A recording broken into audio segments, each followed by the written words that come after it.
Assalamu alaikum, que la paix soit sur vous. Donc, on continue notre histoire, donc l'histoire de Moussa alayhi salam, l'histoire de Moïse. Et cet épisode, nous allons revenir sur Asia, la mère adoptive de Moïse. C'est elle qui l'a récupéré quand elle a vu le panier arriver vers le palais de Pharaon. Et donc, Asia, qui avait finalement embrassé la foi de Moussa. Hein, quand elle l'avait récupéré, elle avait dit à Pharaon, oui, peut-être qu'il pourrait nous être utile. Et Pharaon disait non, moi il ne sera pas utile. Et donc il avait persisté dans son orgueil. Mais Asia, elle, vu qu'elle avait dit peut-être pourrait-il nous être utile, subhanallah, Allah a fait que vraiment Moussa lui a été utile. Donc elle a embrassé la foi de Moussa, elle a cru en Allah, l'unique, subhanahu wa ta'ala.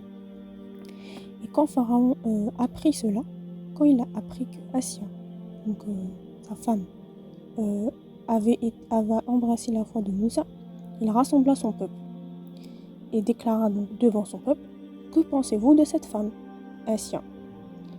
Et le peuple ne l'évoquèrent qu'en bien. Donc ils lui dirent toutes ses qualités, etc.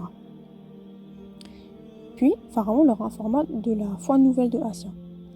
Il dit donc, elle prétend adorer un autre Dieu que moi. Et donc le peuple va retourner sa veste.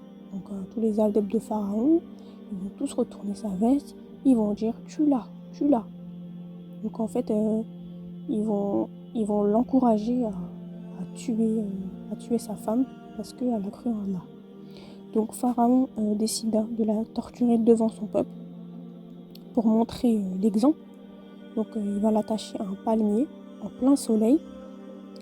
Et donc c'est le soleil dur, le soleil d'Égypte. Et pour la torture. Et donc on peut se demander à ce moment quel était l'état de Asia à ce moment-là. Le peuple s'était retourné contre elle et son mari était en train de la torturer. Elle était attachée à un palmier, imaginons comment, sous le soleil de l'Égypte. Et il ne lui reprochait que finalement d'avoir cru en Allah l'unique subhanahu wa ta'ala. Et aussi il faut se dire subhanallah qu'Asia elle avait donc la richesse, elle avait son château, elle avait un mari, un peuple qui l'aimait, soi-disant.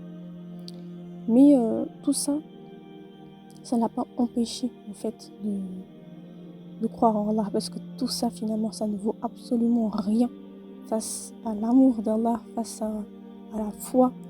Et donc peu importe qu'il la torture finalement à ce moment-là, parce que il y avait la récompense qui l'attendait, subhanallah.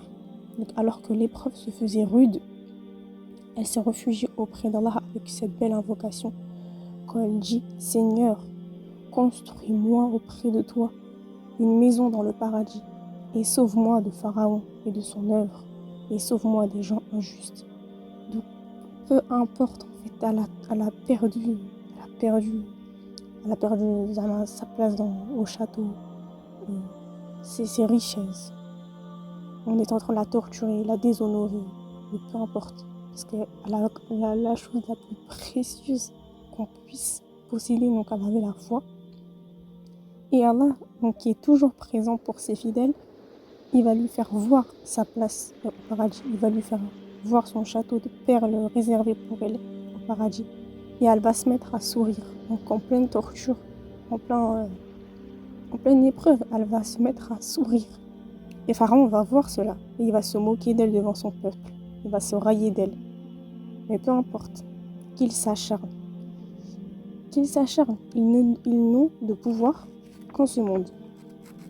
Et cette souffrance, cette déchirure, cette agonie vaut bien le coup pour concourir pour avoir une place à cette assemblée qui aura la joie, le bonheur, l'honneur et le succès de contempler sa face majestueuse, celle de notre Seigneur Allah, plein d'amour et de rahma, de noblesse et de beauté.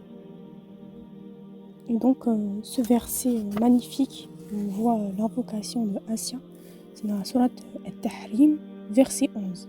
Sourate At-Tahrim, verset 11.